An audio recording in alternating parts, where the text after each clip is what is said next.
et bienvenue à toutes et à tous pour ce tutoriel des outils OmiPlu.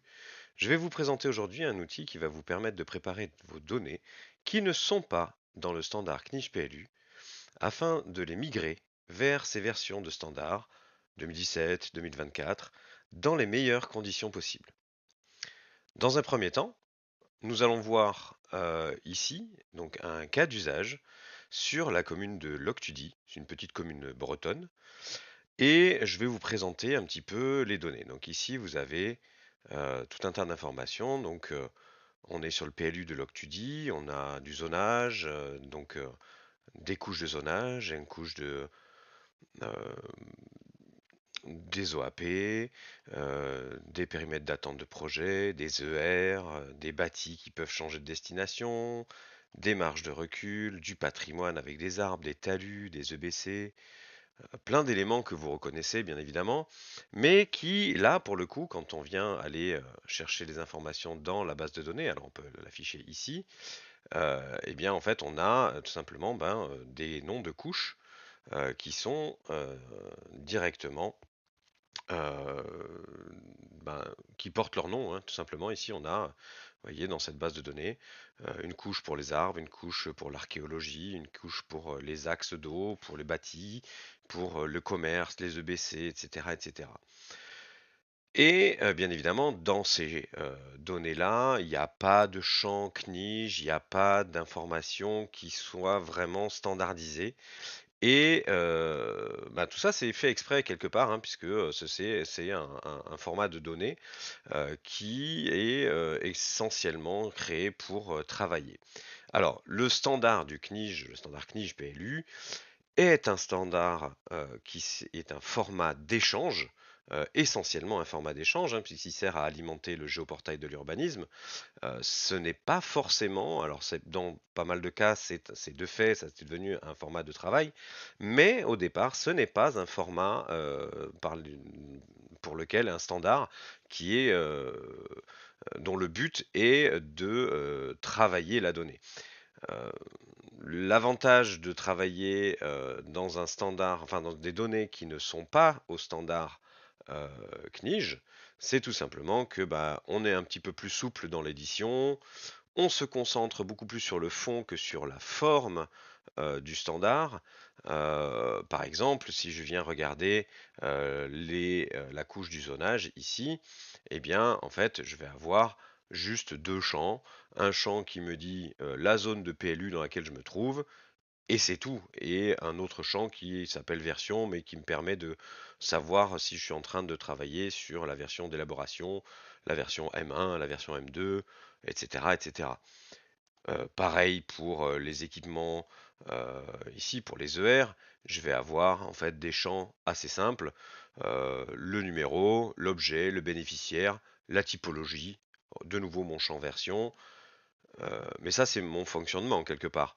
Donc n'importe qui peut avoir son propre fonctionnement et s'appuyer sur ces champs de données, ces champs de valeurs qui l'intéressent et sur lesquels il va avoir une souplesse et une rapidité d'exécution qui lui sont propres parce que il n'a pas à se soucier d'identifiants urbains, de champs obligatoires du CNIJ, il n'a pas à se soucier de la nomination de fichiers qui seraient liés, etc. Puisque tous ces éléments de forme qui font le géoportail de l'urbanisme, le standard CNIJ pour le géoportail de l'urbanisme, euh, c'est relégué finalement euh, à la suite des outils OmiPlu qui ont été développés justement pour ça.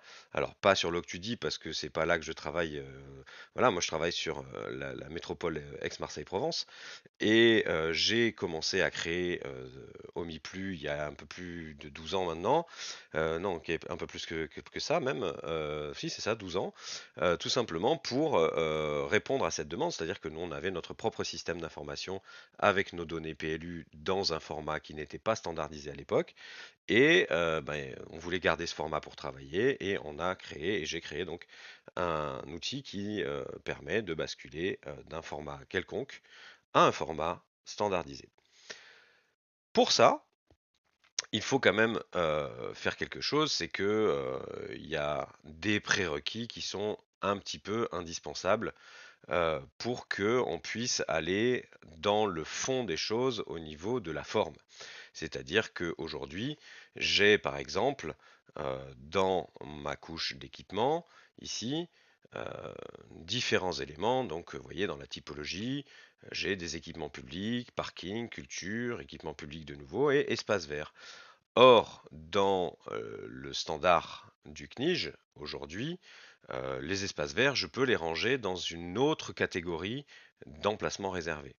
Donc, pour ça, même si dans mon système de travail, je suis avec quelque chose que j'ai gardé ensemble, je vais pouvoir éclater et travailler ma donnée, préparer ma donnée pour l'étape suivante que l'on verra dans un tutoriel suivant, qui va être justement la configuration du fichier OmiPlu. Là, on va d'abord commencer par la configuration d'un fichier de fragmentation, puisque on va utiliser un outil qui s'appelle ici voilà, hop, qui s'appelle fragmenter le PLU.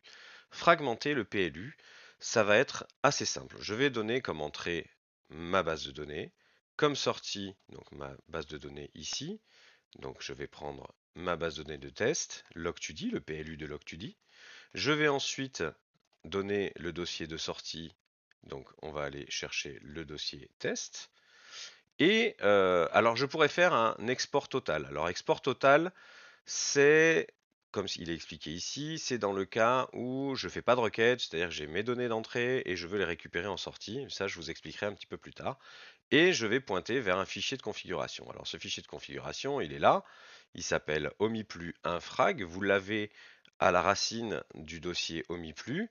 Et on va aller voir un petit peu comment il est constitué. Alors, dans la première colonne, vous avez une colonne qui s'appelle couche PLU, donc c'est la couche du PLU de votre base de données, là où les couches, et deuxième colonne, requête SQL. Donc finalement, ici par exemple, je veux récupérer mon zonage, et je veux l'amener dans une autre base de données, et je veux l'appeler zonage. Jusque-là, je ne change rien. Pour les OAP, j'ai des OAP d'un côté, donc ma couche OAP, que je répète deux fois ici, parce qu'en fait, je veux faire une distinction entre les OAP sectoriels, que je veux continuer à garder OAP, et les OAP thématiques, que je vais appeler OAP thème. Pour les ER voirie, j'ai pas de requête à faire. Pour les pré-ER, j'ai pas de requête. Et là, comme je vous ai montré tout à l'heure, pour les ER équipements, je veux récupérer tous les ER qui ne sont pas espace vert, et je vais les appeler ER équipe. Pour les ER équipements qui sont espace vert, je vais les appeler ER équipe vert. Et ainsi de suite. J'ai également, donc là ici pareil pour les marges de recul, j'ai pour les voies douces, donc les liaisons douces existantes à créer, etc. etc. Voilà, il y a plein d'informations, comme ça je peux parcourir ainsi de suite toutes les couches, et donc certaines que je vais recopier telles quelles dans une nouvelle base de données, et d'autres que je vais un peu éclater finalement, fragmenter, d'où l'outil fragmentation, dans une nouvelle base de données.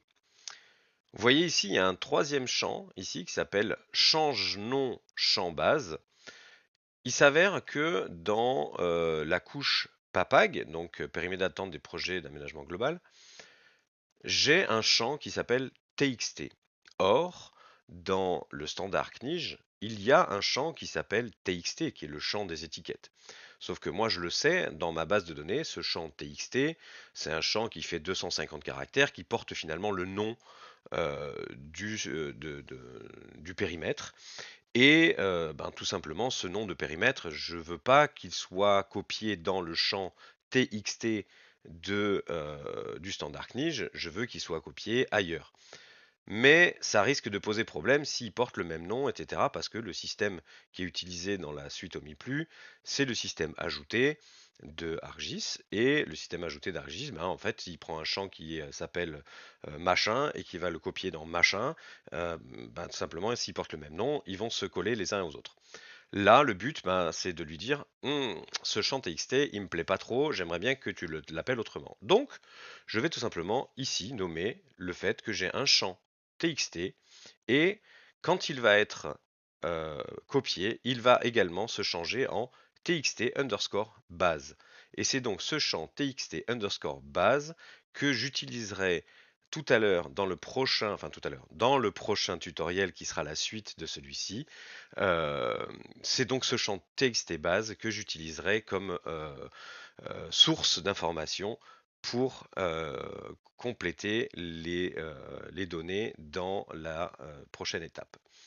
J'ai également ici un champ version. Alors ce champ est très utile lorsque, alors ici on est dans le cas où on est dans une géodatabase fichier, hein, donc on est dans un fichier .gdb, mais je pourrais très bien faire fonctionner ce script-là tout simplement sur un script, sur un fichier pardon, SDE, donc avec une connexion Postgre.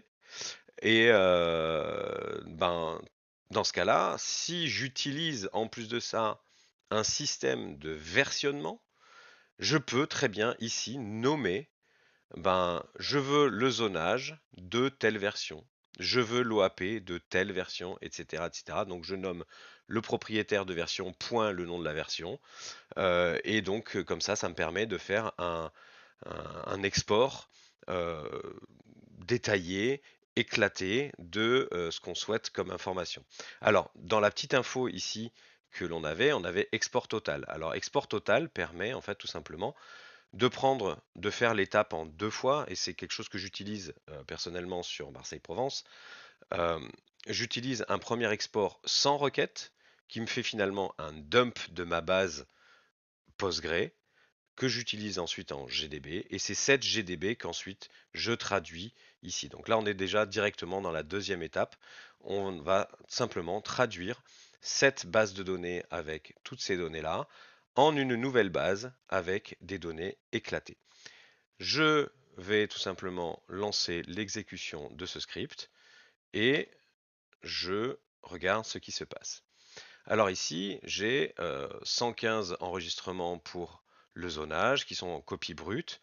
Ah, finalement, il n'y avait pas d'OAP thématique dans mes données, donc il me considère 0 enregistrement. Il y a bien 18 OAP sectoriels, et ainsi de suite. On a bien le champ TXT qui est corrigé en TXT base pour la couche PAPAG, et ainsi de suite. Et donc là, en quelques secondes, une petite minute, on va avoir récupéré une géodatabase qui va être nommée automatiquement.